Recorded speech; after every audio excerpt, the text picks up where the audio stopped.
Kama wewe unataka kuwa mwanamke wa tofauti, kama wewe ni mwanamke lakini unataka uwe mwanamke special, mwanamke wa tofauti, kitu cha kwanza ambacho unatakiwa kufanya au kuzingatia ni kuhakikisha unajipa muda wa kufanya maamuzi. Usiwe ni mtu wa kusubiri ufanyiwe maamuzi either na mume, rafiki, ndugu, bosi. Jifanyie maamuzi wewe kama wewe, as long as unaenda kwenye right direction, basi unaweza kufanya maamuzi chanya. Lakini kitu cha pili, jipe muda wa kujifunza. Maisha ni shule ambayo tunaendelea kujifunza. So jipe muda wa kutosha wa kujifunza, hasa kwenye ile category au criteria ambayo umeamua kuenda nayo. Kama ni biashara, kama ni kilimo, kama ni kitu chochote kile, endelea kujifunza, endelea kujipa muda wa kujifunza zaidi na zaidi.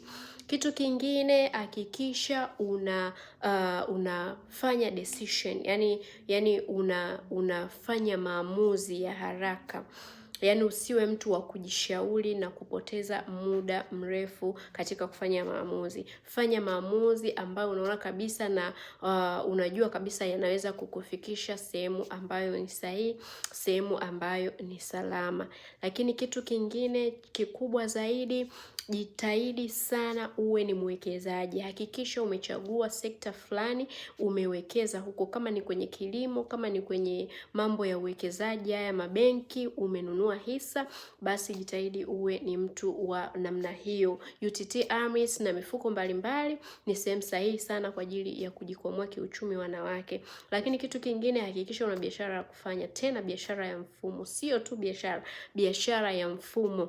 Biashara ya mfumo ina faida na ina manufaa sana kwa sisi wanawake, kwa sababu inatufanya tufikie ndoto zetu kwa urahisi zaidi na zaidi. So kwa tips hizi na nyinginezo, endelea kufuatilia, usisahau kushare, kulike na kucomment.